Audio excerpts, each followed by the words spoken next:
Did you ever plan the perfect party, only to discover you were just setting the stage for your own destruction? I did. Every detail was perfect. The candlelight, the champagne, 50 of our closest friends holding their breath in the dark. But the biggest surprise wasn't mine. It was his, when he walked in holding another woman's hand. They say hell hath no fury like a woman scorned. They're wrong. Hell is the cold calm of a woman waiting to collect.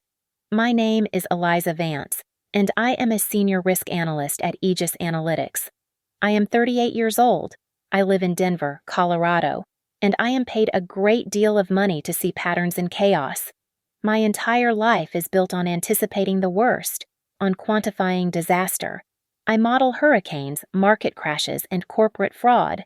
I am, by nature and by profession, the least surprising person I know, which is why I was so proud of the party. I was at the peak of my planning, orchestrating a massive surprise 40th birthday party for my husband, Grant.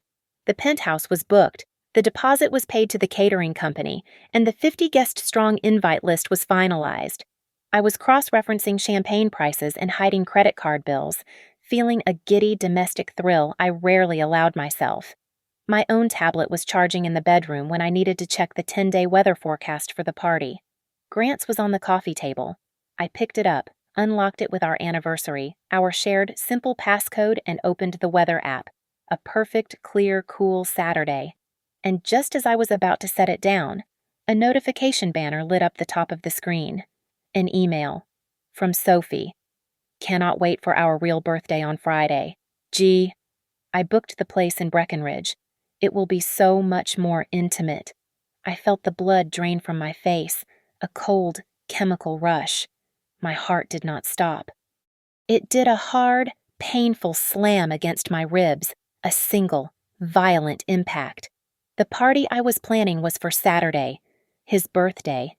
His real birthday, the email said, was Friday. My fingers, suddenly numb, fumbled on the screen. I swiped down to see the email more clearly, but the tablet had already relocked. I typed in our anniversary.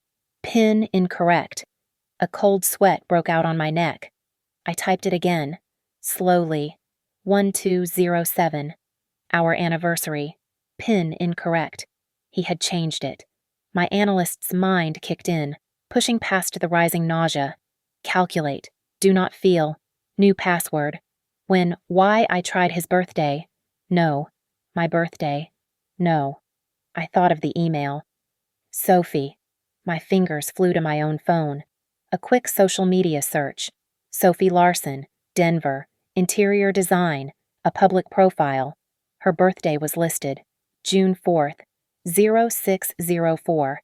I typed it into his tablet. It clicked open. The email app was right there. I did not have to look for it.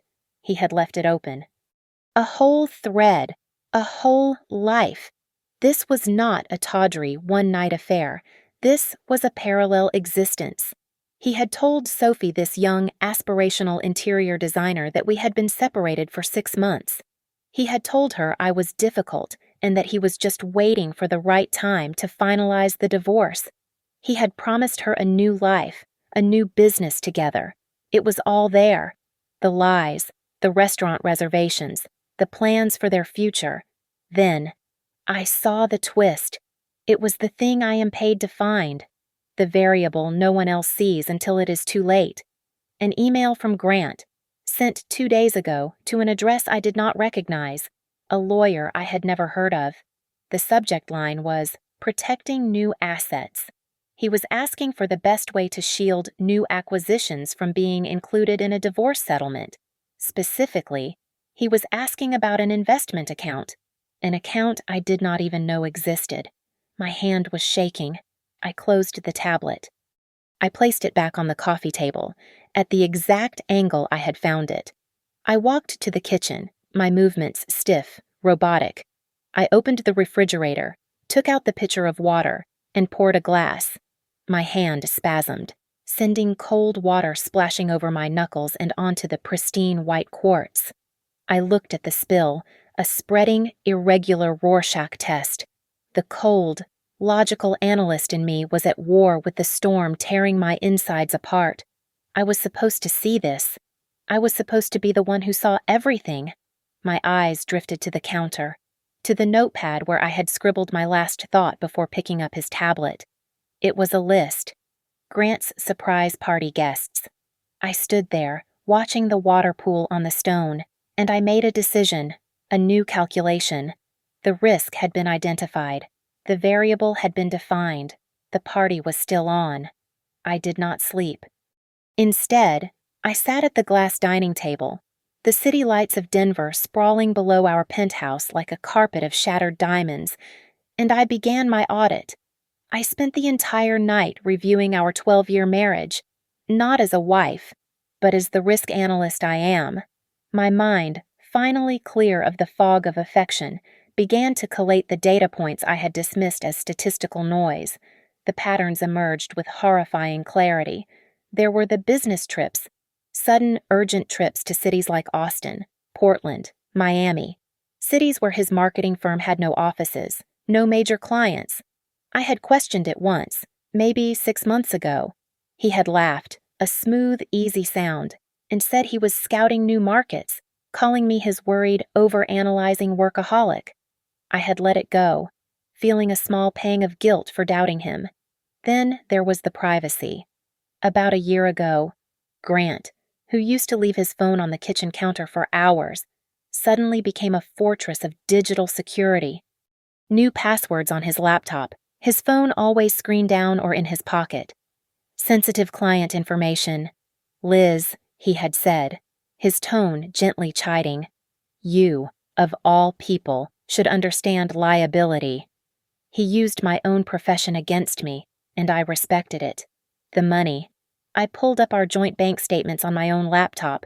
I tracked the withdrawals, not large sums, but a steady bleed. $200 here, $300 there, always from an ATM.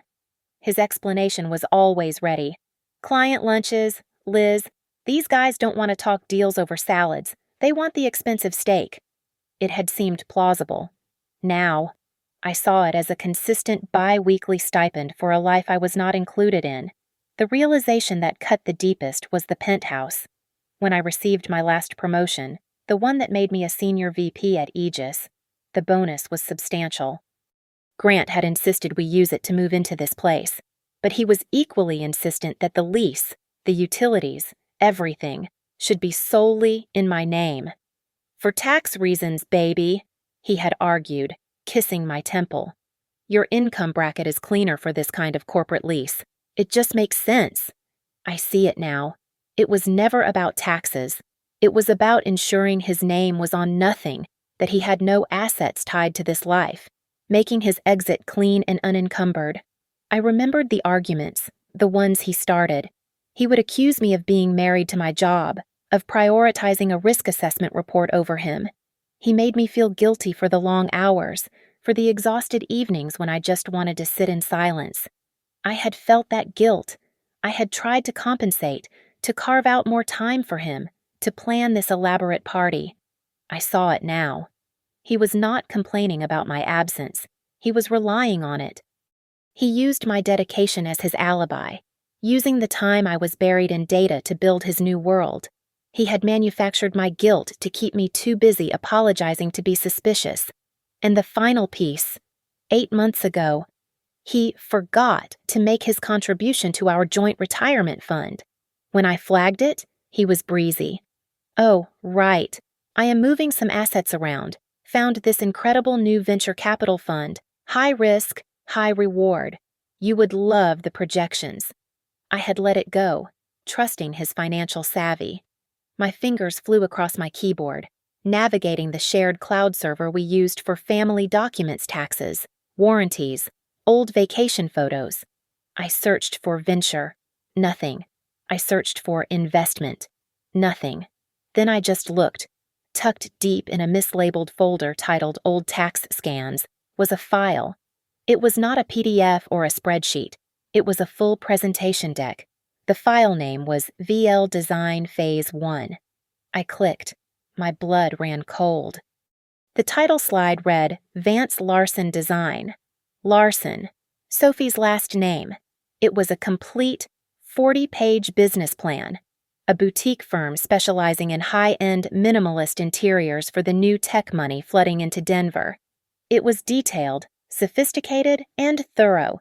It had funding projections, market demographics, and a 5-year growth strategy. But that was not the worst part. I scrolled to page 30, to the section titled Market Analysis and Risk Mitigation. The data was familiar. The charts, the predictive models, the language. It was my work. He had lifted, word for word, entire sections from 2 proprietary market risk reports I had authored for Aegis Analytics. He had stolen my intellectual property, the very core of my professional value, to build a future with his mistress. He was using my mind to finance his betrayal. My breath hitched, but I did not cry. My hand, the one that had been shaking just hours before, was now perfectly steady. I moved the mouse to the print icon. I watched the printer on the credenza whir to life, spitting out each page of my own destruction. 40 pages. I would need every single one of them. I didn't call a divorce lawyer. My hand, steady and cold, picked up my phone and dialed my best friend. Maya Kincaid is not a lawyer. She's a forensic accountant, which is infinitely more dangerous. She arrived at the penthouse an hour later, 2 large coffees in hand and a look on her face that said she already knew it was bad. She didn't ask questions. I just slid the 40-page printout of the Vance Larson design business plan across the glass table. Maya is a fast reader. She sipped her coffee, her eyes scanning the pages with a terrifying focus.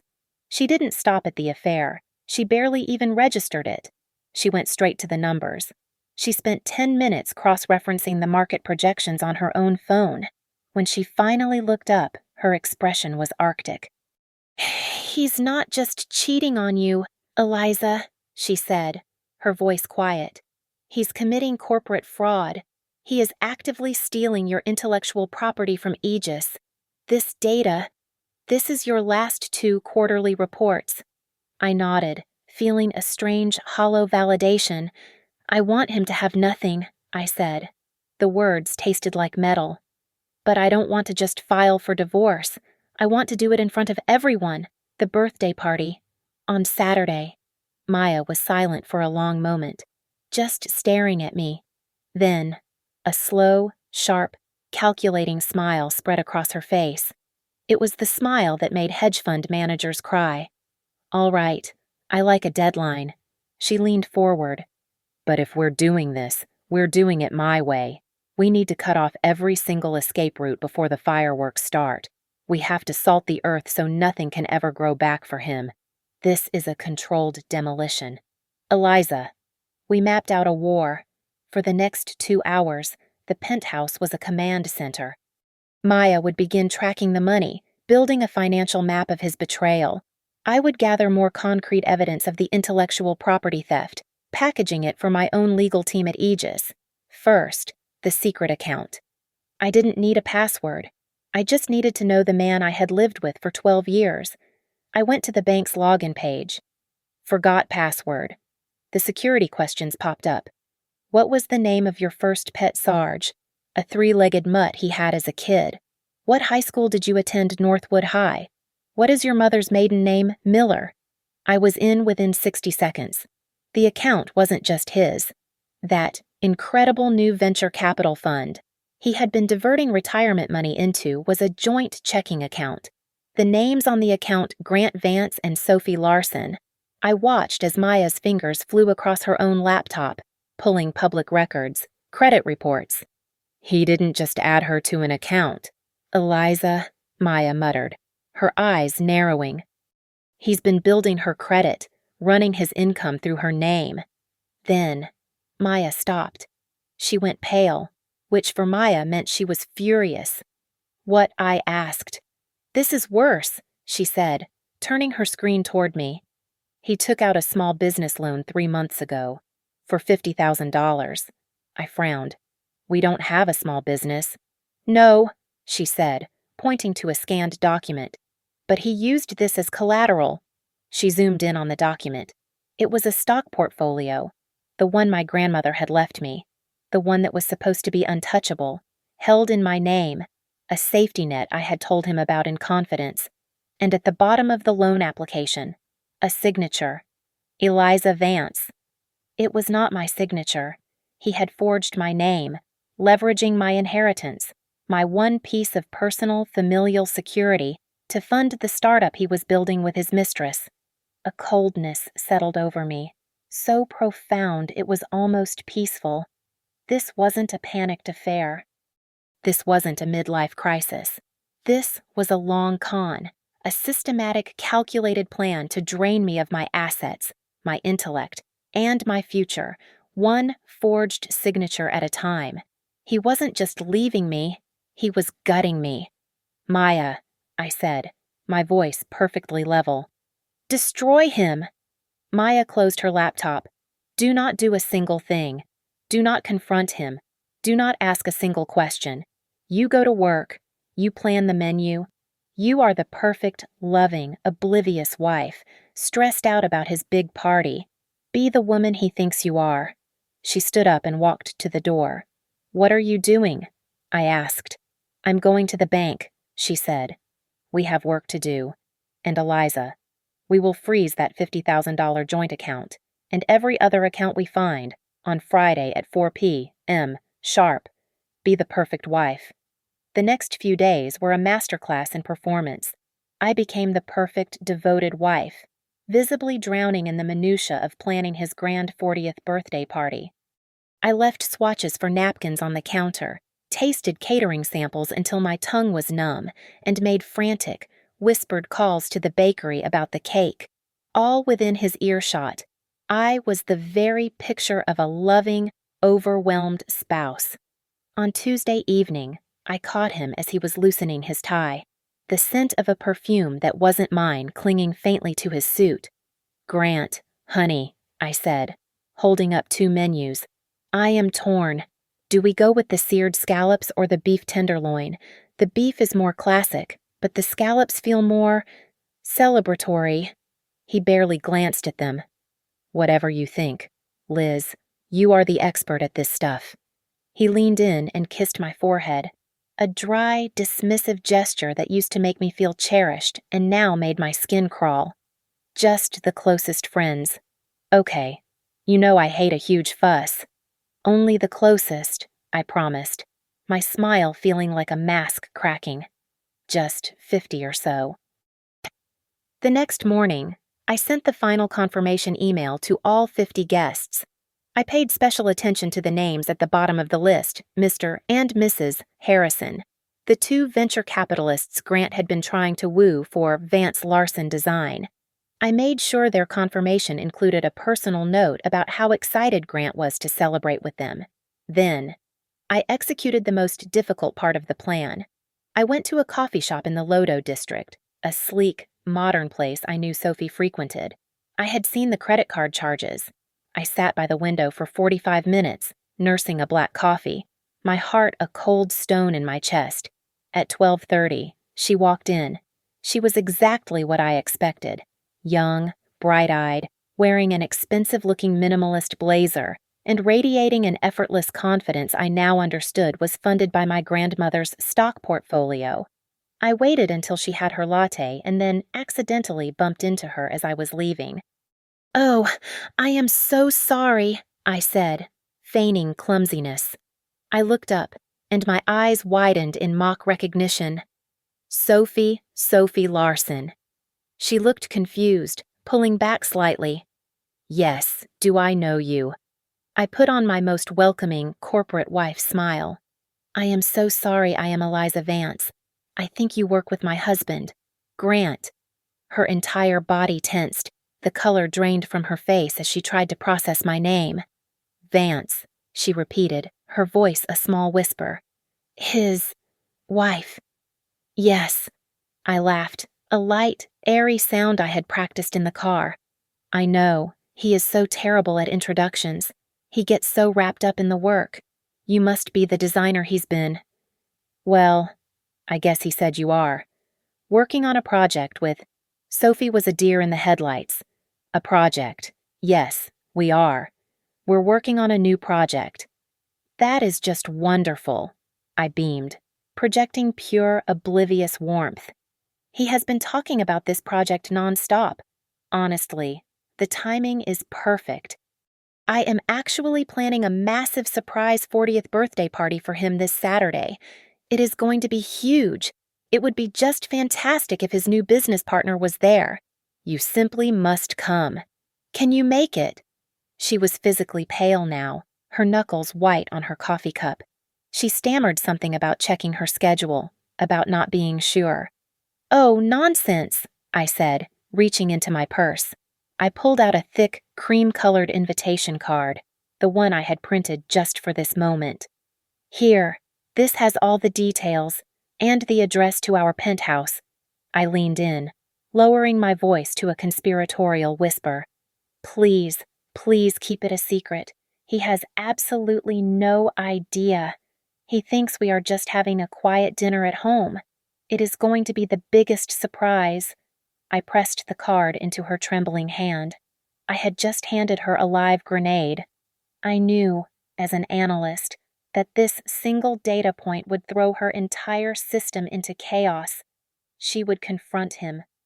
He would be forced to lie, to scramble, to manage the two lives that were now colliding. That night, Grant came home late. He was agitated, slamming his briefcase on the counter.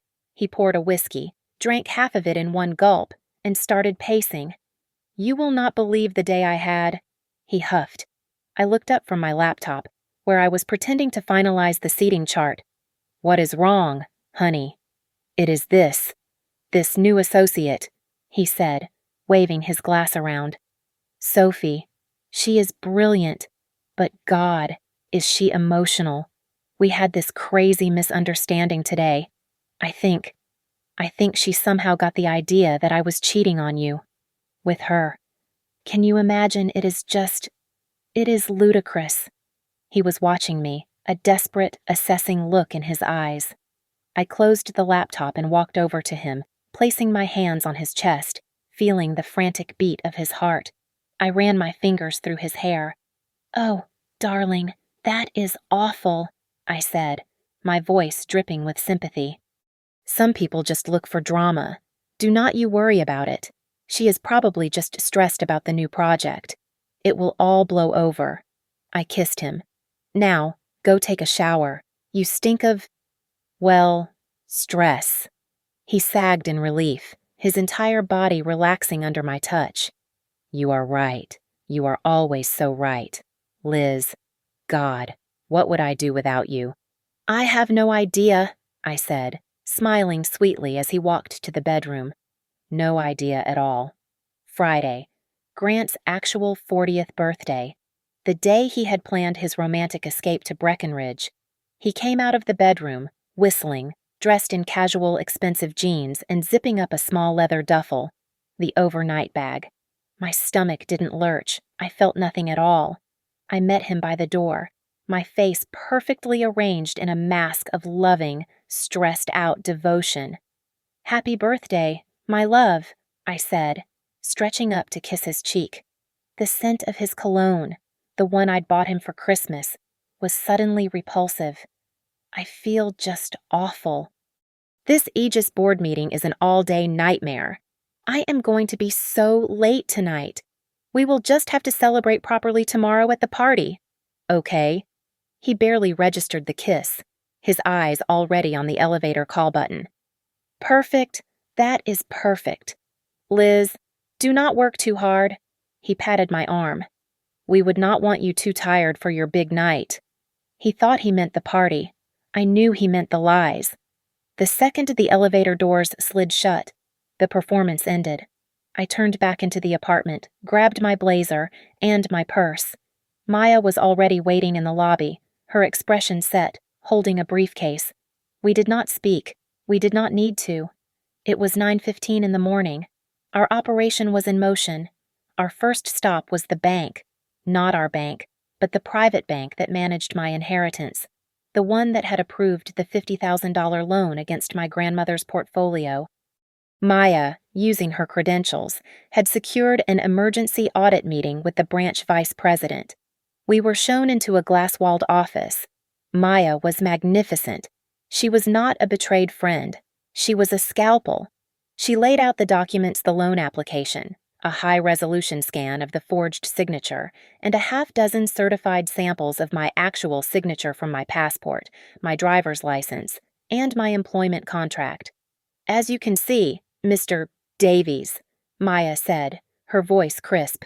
"The signature on the loan application is a high quality, but nonetheless fraudulent, forgery.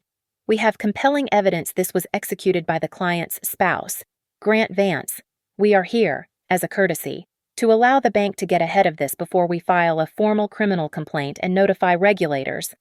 The vice president, a man who minutes before had been smug, turned an interesting shade of gray. Faced with a lawsuit and a compliance nightmare, he folded in less than 10 minutes. "The account," he said, typing frantically. "The joint account it was funded to. We will freeze it immediately, pending a full investigation." "You will do more than that," Maya said, not asking. "You will flag every account associated with Grant Vance's social security number for criminal fraud." By 10:30, the Grant and Sophie Venture Fund was ice. Our second stop was our primary joint bank. This required no finesse. I walked up to the teller, presented my ID, and executed a full balance transfer.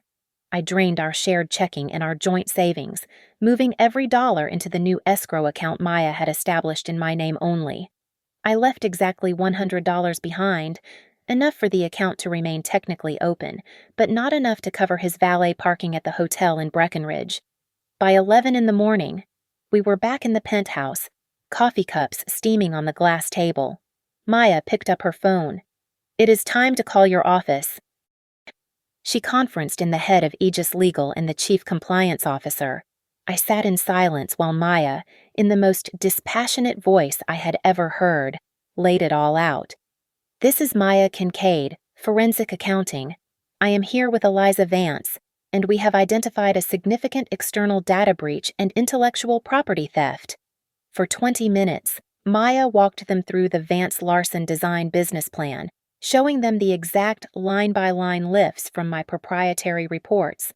I had expected concern. I had not anticipated the cold, immediate fury that came through the speaker. There was a sharp intake of breath from the head of legal. "Ms. Kincaid," he interrupted, "are you saying that this individual, Grant Vance, is actively using our proprietary risk models to solicit investments?" "Yes," I said, finding my voice. "He is, specifically, he is soliciting Mr. and Mrs. Harrison." The silence on the line was profound. The Harrisons were not just any investors. They were a major institutional client of Aegis Analytics. Grant was not just stealing from me. He was using our stolen data to solicit our own clients. He had created a massive multi-million-dollar liability for the firm. "Eliza, you are not to contact your husband," the lawyer said, his voice now flat and lethal. "You are a material witness. We are dispatching a courier to your location to retrieve that business plan. A cease and desist is being drafted, and an emergency injunction will be filed by end of business today." The call ended. The machine was now in motion, larger and faster than I could have ever imagined. I sat there for a moment, listening to the hum of the printer as it spat out the legal documents Maya had prepared. Then I picked up my phone. One by one, I called the caterer, the bartending service, the band, and the floral arranger. "Hello," I said, my voice bright and clear. "This is Eliza Vance, calling to confirm the final payment for tomorrow's party. I'd like to update the card on file." I read them the numbers from my personal, private credit card. The one Grant did not know existed. I paid for every scallop, every bottle of champagne, every napkin. My last call was to the building manager. "Hi, this is Eliza Vance in the penthouse. I need to schedule a routine lock change." "Of course, Ms. Vance. Is there an emergency?" "No," I said, looking out at the city. "Just a security precaution. How is tomorrow night, say, 10 at night. It was 5 o'clock on Friday. His birthday. The penthouse was silent, save for the faint hum of the Sub-Zero refrigerator. But it was ready.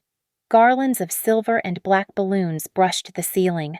White floral arrangements sat on every surface. The long bar, usually empty, was stocked with dozens of bottles of high-end liquor gleaming under the recessed lighting. A banner across the main window, invisible from the outside but tragically festive within, read, "Happy 40th, Grant." I was standing in the center of the room when my phone buzzed on the marble island. I did not need to look. I knew it would be him. I walked over and read the text. Meeting was a killer. Going to drag on for hours. Probably just going to crash at the hotel near the office tonight to get it done. Exhausted. Love you, I typed back, my fingers moving smoothly. Oh no, honey, that is awful. Get some rest. Do not worry about a thing. See you for your big birthday dinner tomorrow. I added a single heart emoji. I put the phone down, screen up. My analyst brain was already running the scenario. I knew his meeting was a 2-hour drive away, in a luxury ski lodge in Breckenridge, and I knew that at precisely 4 p.m., 1 hour ago, Maya had executed the final command. The accounts were frozen. I closed my eyes and let myself imagine the scene. It was a professional courtesy, really, to visualize the full impact of a risk analysis. I pictured him, standing at the polished check-in desk, his leather duffel bag at his feet, Sophie beside him, probably laughing, excited for their real birthday celebration. Grant, expansive and charming, handing over his platinum credit card. I savored the moment the desk clerk, a polite young man, would swipe it. The inevitable, quiet beep of the machine. The slight frown. I am sorry, sir. This card appears to be declined. I imagined Grant's easy confidence faltering. The slight irritation. That is impossible. Run it again. The clerk would try again. No, sir. It is definitely declined. Do you have another form of payment? I pictured him trying his debit card. Declined. Trying the joint venture account card. Declined. The color rising in his neck. The confusion turning to a cold, rising panic. I pictured Sophie, her smile frozen, asking, Grant, what is wrong? Is everything okay?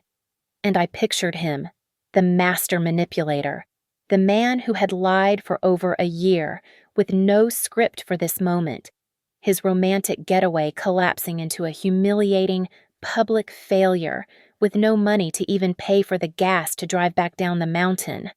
I opened my eyes. The penthouse was still silent. I spent the evening alone in that opulent, decorated prison. I did not eat. I did not turn on the television. I just sat on the white linen sofa, a glass of water in my hand, and watched the Denver skyline ignite as the sun went down.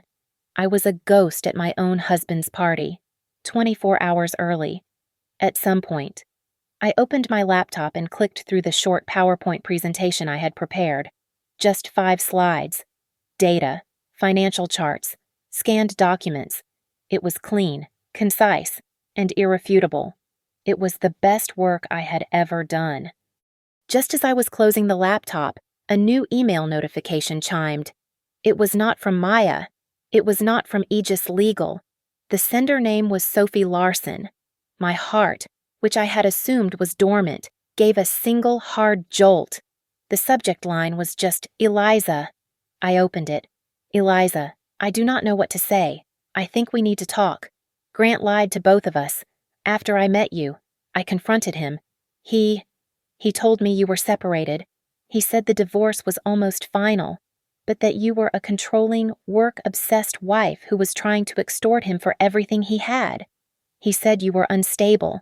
I never knew he was still married, still living with you. I swear. I am so sorry. I am in my car, and I just saw my bank account. It is empty. I do not know what is happening. I am so sorry. I read the email twice. A wave of something unexpected washed over me. It was not pity, exactly. It was weakness, a momentary flicker of exhaustion. The thought of this other woman, this girl, also caught in his web of lies, her own account drained. For a single second, I thought about calling Maya, telling her to stop, to just let the party be a party, and let the lawyers handle this in the cold, gray light of an office. I closed my eyes. I thought of the forged signature on my grandmother's portfolio.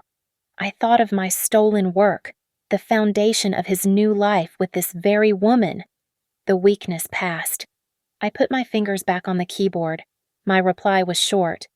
If you are truly sorry, be at the party tomorrow night, 7 p.m. sharp. The address is on the invitation. Wear something nice. And Sophie, do not tell him you contacted me. I hit send. The trap now had 2 sets of teeth. Saturday, 6:30 p.m. The penthouse was no longer a tomb, it was a stage, and it was packed. The air was thick with expensive perfume, the clinking of ice in heavy tumblers, and the bright, oblivious chatter of 50 people. Waiters, paid for by my private account, moved seamlessly through the crowd, offering champagne and the seared scallops I had chosen an eternity ago. It was a sea of our closest friends, colleagues from Grant's firm, and, most importantly, the 2 men I had invited personally, Mr. and Mrs. Harrison, the investors. I was the very image of the perfect hostess. I wore an emerald green silk dress, a color Grant always said made my eyes look brighter. My smile was a permanent, brilliant fixture. I glided through the room, accepting compliments on the view, the flowers, the sheer perfection of the evening. I took their beautifully wrapped gifts and stacked them on a designated table, each one feeling like a stone laid on a grave. Eliza, you have absolutely outdone yourself. He is going to be floored. Just stunning, Eliza. Absolutely stunning. I just smiled, my heart beating a slow, cold rhythm. Only the best for Grant. At 6:40, Maya arrived. She was a stark, obsidian line in the glittering room, wearing a flawlessly tailored black suit. She found me near the bar, bypassing the champagne and taking a simple sparkling water. She did not hug me. She was all business. It is all in place, she murmured, her voice low and completely drowned by the jazz trio in the corner. The Aegis legal team is on a hot standby conference call. They are just waiting for the signal. I nodded once, the ice in my stomach solidifying. Thank you for coming, Maya. I would not miss this, she replied, her eyes scanning the crowd. Not for the world. My smile never wavered. I drifted away from her and toward the main group, stopping to chat with the Harrisons. Mr. Harrison, a man in his late 60s with eyes that had seen everything, clapped me warmly on the shoulder. Eliza, my dear, you are a marvel, he boomed, his wife nodding in agreement. Grant is a lucky, lucky man. Not just for this, he gestured broadly at the opulent room, but for his business sense. He showed us some of those market projections for that new design venture. Absolutely impressive. The man really knows his stuff. I looked him directly in the eye, my smile feeling bright and brittle, like a shard of glass. Oh, he certainly does. Mr. Harrison. I am so proud of him. He is always thinking ahead. The clock on the wall crept toward the hour. The energy in the room was palpable, a joyous, vibrating tension. Everyone loves a good surprise. At exactly 6:55, the elevator chimed, the doors opened, and Sophie Larson stepped out. She was alone. She looked pale, her eyes wide as she took in the crowd, but she was resolute. She had followed my instructions, wearing a simple, elegant black dress that made her look both sophisticated and vulnerable. She clutched a small purse in her hands. I excused myself from the Harrisons and moved to intercept her before she lost her nerve. Sophie, I said, my voice a welcoming, conspiratorial whisper. I am so glad you made it. I took her elbow, Steering her away from the main cluster of guests, I flagged down a waiter and took 2 glasses of champagne, handing one to her. Her hand was shaking so badly the liquid shivered. I do not know if I can do this," she whispered, her eyes darting nervously toward the crowd. "You are just here to wish him a happy birthday," I said, my voice hardening just slightly. I guided her past the main living area, not to the front where everyone was gathering, but to a small, shadowy alcove behind a large potted fig tree. It was a dead space, but it had a perfect, completely unobstructed view of the front door. "Stand right here," I instructed, my voice low and urgent. "Do not move. When the lights come up, all you have to do is make sure he sees you." She just nodded, clutching the champagne flute like a life raft. I turned back to the room. I felt my own phone vibrate in my tiny clutch. I pulled it out. A text message. 7:00 p.m. From Grant. "Traffic is insane. On my way up now. Can't wait for our quiet night in." A quiet night. The reflexive, pathetic lie made me want to laugh. I looked across the room and caught Maya's eye. She was watching me. I gave one single, definitive nod. Maya immediately walked over to the jazz trio and murmured something. The saxophone, mid-riff, cut off abruptly. She then signaled to the waiter captain I had put in charge of the lighting cues. The music stopped. The chatter died, replaced by excited shushing. And at 7:01, the penthouse was plunged into complete, suffocating darkness. A collective gasp, a few nervous giggles, and then the sound of 50 people holding their breath. I stood near the entryway, my back to the wall, invisible in the darkness. The silence in the penthouse was absolute, a heavy, suffocating blanket. 50 people holding their breath as one. In the quiet, every sound was magnified. I heard the distant ding of the elevator, a sound that marked the end of a life. A moment later, the metallic scrape of a key in the lock. My key. My lock.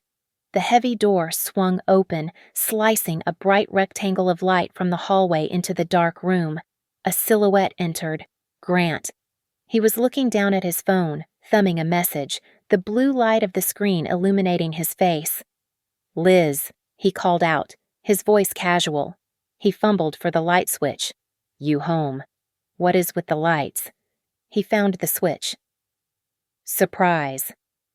The recessed lighting flared to 100%, painfully bright. 50 voices screamed in unison. 2 confetti cannons I had hired exploded, showering the entryway in a blizzard of silver and black paper. The jazz trio, on Maya's cue, burst into a brassy, chaotic rendition of "For He's a Jolly Good Fellow," and Grant just froze. He was caught in the spotlight, his hand still on the light switch, his phone still in his other hand. This was not the face of a man happily surprised. This was not a smile. It was a rictus of pure, unadulterated horror. His mouth was open. His skin had gone a waxy, pale color I had never seen, and his eyes were wide, darting, like a trapped animal. He looked, quite simply, like he had just seen a ghost. Time seemed to slow down. The confetti drifted. The music wailed. I could see every detail. I could see the confusion on the faces of our friends as their cheers died in their throats, their smiles faltering as they registered his reaction. They had expected joy. They were met with terror, because he was not alone. My eyes, and then the eyes of all 50 guests, shifted to the person standing just behind him. A person whose entrance had been masked by Grant's own. Standing in the doorway, her hand still locked in his, was another woman, not Sophie. A third woman. She was young, maybe 25, with a cascade of blonde hair. She was poured into a tiny, glittering silver dress that looked like it had been sewn on her. She had been in the middle of a giggle, her head tilted back, until the lights hit and 50 faces turned to stare at her. Her laugh died in a small, confused squeak. This was the twist I had not anticipated. My risk analysis had failed on one variable. The Breckenridge trip, it had not been a lie, he told me. It had been a lie he told Sophie. He had not been with his mistress, scrambling to put out a fire. He had canceled on his mistress to be with this, a new acquisition. From the shadowy corner, a glass shivered. Sophie stepped out, her face a mask of pale, tragic realization. The champagne flute in her hand was visibly shaking, the liquid sloshing over the rim. "Grant," she said. Her voice was not a whisper, it was a small, broken sound that carried across the now silent room. The blonde woman's head snapped toward Sophie, then to Grant, her pretty face contorting in confusion. "Grant," she parroted. Who are all these people?" Her voice was high, reedy. "You said this was a small dinner party. You said—" Her eyes found me, standing by the wall in my emerald silk dress. The hostess, the wife. "And who are you?" she demanded, her voice rising to a shriek. Grant was a statue, a monument to his own destruction. He did not speak. He could not move. His head swiveled, a slow, jerky motion. He looked at me, his wife, my face a calm, cold mask. He looked at Sophie, his jilted mistress, tears now silently streaming down her face, her romantic getaway stolen from her. And finally, he looked at the new girl, the new, glittering victim, still clutching his hand in a death grip, her face a mask of pure, hysterical confusion. The band had stopped playing. The confetti had settled. The only sound in the room was the quiet, brutal hum of an entire life imploding. The music was gone. The chatter was dead. The silence that filled the penthouse was so absolute, so heavy. You could hear the ice cubes crackling in abandoned glasses. Every eye was on the frozen, horrific tableau at the door. I pushed myself off the wall and took a step into the center of the room. Clap. My palms met. The sound was like a gunshot in the silence. Clap.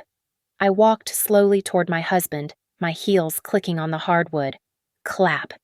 "Bravo. Grant," I said. My voice was not a shout, but it was clear and cold, and it carried to every corner of the room. What a performance! What a truly incredible surprise! Is not it? Grant's eyes finally tore away from the two women and locked on me. They were wide, pleading, and utterly terrified. He was still holding the blonde's hand, not as a lover, but as a drowning man clutching debris. I ignored him and walked past, stopping at the marble fireplace. I picked up the small, sleek remote for the 80-inch television mounted above it. "I am so glad you all could make it," I said, addressing the room, my voice the perfect, steady tone of a boardroom presentation. "For Grant's 40th, I wanted to do something special, not just a party." I turned my back to the crowd and faced the screen. I prepared a little speech, or perhaps it is more accurate to call it a risk presentation in honor of my husband. I pressed the button. The screen, which had been displaying a tasteful, flickering digital fireplace, blinked and then lit up with a title slide. The font was Times New Roman, 48-point, bold. It read, "The Grant Vance Risk Analysis, a Case Study in Fraud." I heard a sharp intake of breath from Mr. Harrison. He and his wife, as if pulled by a string, took 3 steps forward, their eyes glued to the screen, their forgotten champagne flutes held limply at their sides. "Let's begin, shall we?" I said, and clicked to the next slide. The screen changed. On it was a high-resolution screenshot of the Vance Larson design business plan. "Slide 1, I said calmly. "The new venture. A boutique design firm. Ambitious, sophisticated, and, as you will see, entirely fictional." I clicked again. "Slide 2, the data." The screen was now split. On the left, a column of data and charts labeled Aegis Analytics Proprietary Data, Q2, Q3 2025, for internal use only. On the right, identical charts from the Vance Larson design plan. As you can see, the market projections for this new venture are not just projections. They are a word-for-word, number-for-number theft of my own intellectual property. My work, which Grant graciously stole to solicit his new partners. Mr. Harrison's face was turning a deep, dangerous red. He looked at Grant. "Is this a joke?" he growled. "I am afraid not, Mr. Harrison," I said. "But it gets worse. A business needs funding, after all." I clicked again. Slide 3, the collateral. The screen filled with an image the $50,000 loan document, and at the bottom, zoomed in for clarity, was my name. Eliza Vance, the forged signature. "This is a loan Grant secured to fund his new life," I explained. "By forging my signature and illegally leveraging a stock portfolio my grandmother left me, that, ladies and gentlemen, is bank fraud." There was a collective gasp from the crowd. People were no longer just watching, they were horrified. "And where did that $50,000 go?" I asked, my voice still light. "Well, that brings us to slide 4, the cash flow." I clicked. The screen filled with one of Maya's beautiful, brutal flowcharts. A series of arrows showed money moving, from our joint savings, from our shared checking, from the illegal loan, all flowing into one, single account, a secret checking account held in the name of Grant Vance and Sophie Larson. At the mention of her name, Sophie, who had been frozen in the corner, let out a small, strangled sob. "So, you see," I continued, "he was not just cheating, he was liquidating." I looked at Grant. He was trembling now, a full-body tremor. His face was slick with sweat. The blonde girl had ripped her hand away from his and was backing toward the door, her sequined dress catching the light. "But here is the thing about risk," I said, turning back to the screen. "You can never account for all the variables, because even as Grant was building a new life with Sophie," I looked at Sophie with a flicker of what she might mistake for sympathy, "he was already planning to default on that partnership, too." I clicked to the final slide. It was not a chart. It was not a document. It was a screenshot of an online dating profile. Grant's face, smiling, taken in his car just last week. The username, Denver Execman 40. The bio, recently separated, looking for no strings, new fun, let's celebrate my birthday. The profile creation date was 3 weeks ago. I gestured to the blonde girl who had frozen at the door. Which, of course, explains our final surprise guest tonight. The room was utterly, lethally silent. I turned the television off. The digital fireplace flickered back to life, its silent, cheerful flames a grotesque insult. I turned to my investors. "Mr. and Mrs. Harrison," I said, my voice full of polite, professional regret. "I am deeply sorry you were brought into this. I regret to inform you that the new venture you were considering investing in is not only based on intellectual property stolen from Aegis, but it is also being funded by bank fraud. I trust you will make the appropriate decision." I finally allowed myself to look at my husband. He was speechless. There were no words left, no lies, no manipulations, no charming explanations. There was only the raw, exposed data of his character. He just stood there, shaking, his world reduced to a 5-slide presentation. The first sound to break the silence was a sharp, wet slap. The blonde woman, her face a mask of fury, had thrown the entire contents of her champagne flute directly into Grant's face. "You are a piece of shit!" she screamed, the words echoing in the stunned room. She did not look back, just turned and ran, her silver dress glittering as she fled out the door. Sophie did not move. She stood by the fig tree, a ghost at the feast, her face streaked with tears, but her eyes fixed on Grant. "You told me you loved me," she whispered, her voice so quiet I could barely hear it, but in that silence, it carried.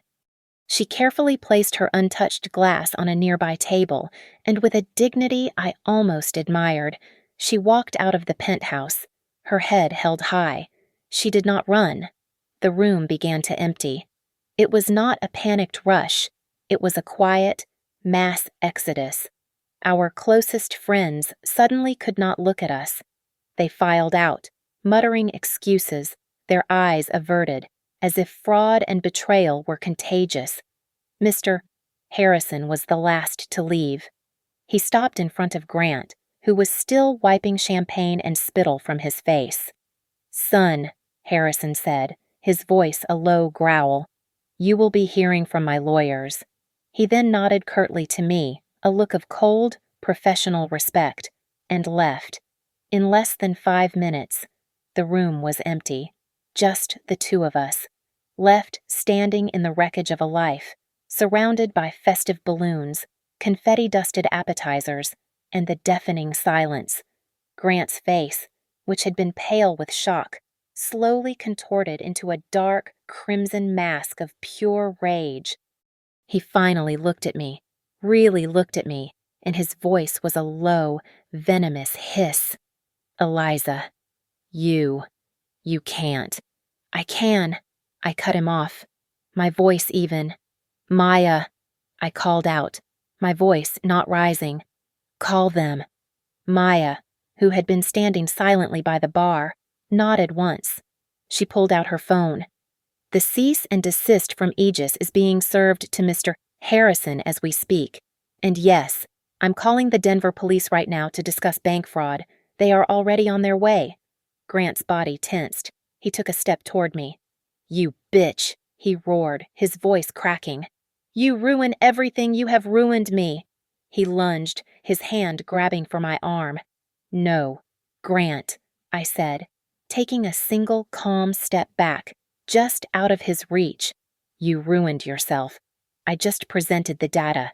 He raised his hand to grab me again, but the sound of the elevator ding froze him. The doors opened. 3 uniformed building security guards stepped out, followed by 2 officers of the Denver Police Department. They had been waiting in the lobby. "Mr. Grant Vance," one of the officers asked, his voice booming with authority. Grant's entire body deflated. He went from predator to pathetic child in a single second. When he became aggressive with the security guard who tried to guide him by the elbow, the officer's professionalism snapped into place. "You are going to put your hands behind your back, sir," the officer said, pulling out handcuffs. As they clicked the metal around his wrists, Grant's head snapped back toward me, his eyes filled with a desperate, pathetic hatred. "You'll get nothing," he screamed, his voice echoing off the marble. "I'll take everything, you'll be left with nothing." They began to pull him out of the room, past the gift table and the Happy 40th banner. I stood by the window and watched him go. "You're mistaken, Grant," I said, my voice quiet, but I knew he heard me. "I am changing the locks. Your things will be packed and sent to your mother's house tomorrow. Do not ever contact me again." They pulled him into the elevator, and the doors slid shut. I was alone.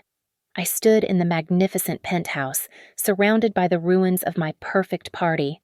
The air was thick with the smell of champagne and failure. I walked out onto the balcony, the cold, clean Denver air hitting my face. I looked out over the millions of lights, a city of data points I could suddenly see with perfect, painful clarity. I had won. I had lost everything. And for the first time in 12 years, I felt like I could finally, accurately, analyze the next risk. Thank you so much for listening. Please comment where you're listening from to connect, and I'd be so grateful if you would subscribe to Lily Revenge Stories, like this video, and hit that hype button so this story can be heard by more people.